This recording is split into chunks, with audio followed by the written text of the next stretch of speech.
거룩한 교회 성도 여러분, 이 영상을 보시는 하나님 나라의 귀한 자녀 여러분, 오늘은 2023년 6월 14일 수요일입니다. 오늘 매일 성경 본문에서는 하나님의 구원 계획 속에 있는 유대인의 현재와 미래 설명이 계속됩니다. 본문은 14절에서 18절에 대한 부연으로 문답식 대화법을 통해 하나님의 은혜로운 주권에 대해서 설명합니다. 내용은 크게 둘로 구분할 수 있습니다. 첫 번째는 19절부터 23절로 문답식 대화법의 질문과 대답입니다. 둘째는 24절부터 29절로 22절부터 23절에서 제시된 원리에 대한 적용과 구약을 통한 예를 제시하고 있습니다.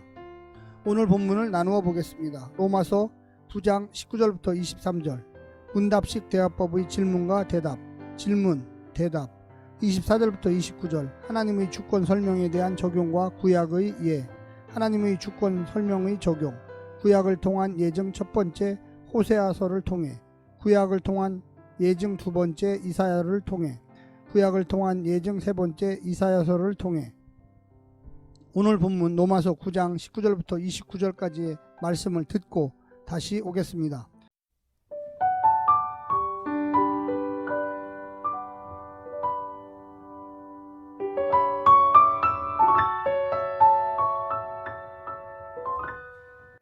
혹 내가 내게 말하기를 그러면 하나님이 어찌하여 허물하시느냐, 누가 그 뜻을 대적하느냐 하리니, 이 사람아, 내가 누구이기에 감히 하나님께 반문하느냐, 지음을 받은 물건이 지은 자에게 어찌 나를 이같이 만들었느냐 말하겠느냐.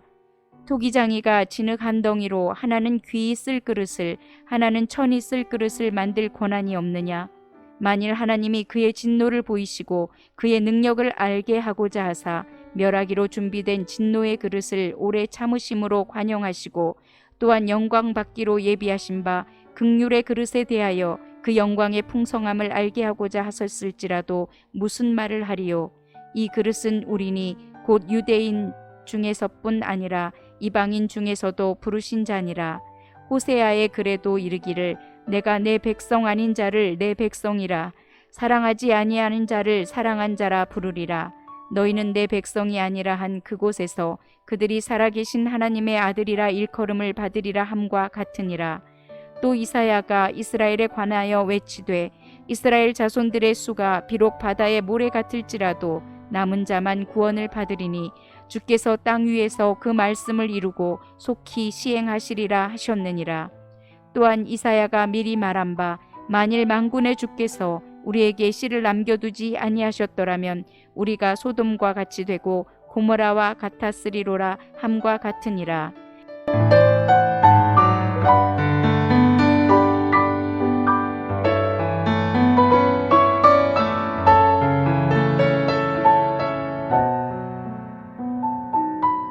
하나님의 주권과 인간의 선택은 이미 1세기 이전 유대사회에서도 논쟁이 되었던 해먹은 주제였습니다. 예를 들어 이 주제에 대해 제사장 그룹인 사두개인들은 인간의 선택을 강조한 반면, 사회에서 분립된 독립공동체를 이룬 에세네파는 하나님의 절대 주권을 강조했습니다. 바리새인들은 이 문제에 대해 상대적으로 중도 그룹에 속했습니다. 이 논쟁은 2000년 기독교 역사에서도 해결이 쉽지 않은 주제였습니다. 오늘 본문을 네 부분으로 나누어 자세히 설명드리겠습니다. 첫 번째, 이의 제기할 수 없다. 인간이 하나님의 뜻을 거역할 수 없다면 그 인간을 책망할 권한도 하나님께 없는 것이 아닌가라고 이의를 제기하겠지만, 만들어진 것이 만든 분을 향해 왜 이렇게 만들었냐고 항의하는 법은 없습니다. 토기장이에게 토기가 이의를 제기할 수 없는 것과 같습니다. 피조물이 조물주보다 더 지혜롭고 능력이 있다는 말과 같기 때문입니다. 하나님과 피조물 모두에게 가장 좋은 것이 무엇인지 하나님보다 더 잘 알고 있고 아는 대로 해낼 수 있다는 생각은 오만입니다. 두 번째는 하나님께 자유가 있다. 하나님은 유대인뿐만 아니라 이방인도 자기 백성으로 부르셨습니다.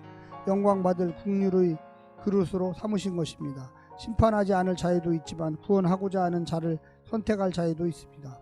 하나님의 주권은 더 큰 긍휼을 베푸는 데 사용하지, 완악하게 만들어 멸망시키는 데는 사용하지 않습니다. 내 뜻대로 되지 않는다고 불평하는 동안 내 뜻대로 한 것에 대해 인내하고 뒷수습하고 기다려주시는 하나님은 잊히고 말 것입니다. 세 번째는 사랑을 위한 주권이다. 하나님은 자기 백성 아니었던 자를 불러서 백성 삼으시고 사랑하지 않던 백성을 사랑하는 백성이라고 부르시면서 구원하시는데 자기 주권을 사용하셨습니다. 혈통적인 이스라엘 자손이 아무리 많을지라도 부르심을 받은 자, 즉 남은 자만 구원을 얻을 것입니다. 구원은 하나님의 은혜와 긍휼로만 받을 수 있습니다. 당연한 특권으로 여기는 자들은 심판의 날에는 스스로 자신을 속인 것을 깨달을 것입니다. 마지막 네 번째는 말씀은 이루어질 것이다. 이방인의 구원과 이스라엘의 거절이 하나님의 구원 계획이 무산된 것을 의미하지는 않습니다. 하나님은 반드시 말씀하신 사랑의 역사를 이루실 것입니다. 그렇지 않다면 소돔과 고모라처럼 이미 인류는 멸망당했을 것입니다. 사랑하는 성도 여러분, 우리가 하나님께 이의 제기할 수가 없습니다. 하나님의 자유지요. 누구를 선택하고 누구를 선택하지 않는 것은 하나님께서 하실 수 있는 절대적인 주권입니다. 그러나 우리가 기대하는 것은 하나님은 선한 것으로 열매 맺기를 원하시기에 우리가 선한 삶을 살 때에 하나님 우리에게 복 주시고 당신의 자녀로 삼아 주셨던 것입니다. 오늘 하루도 승리하십시오. 샬롬.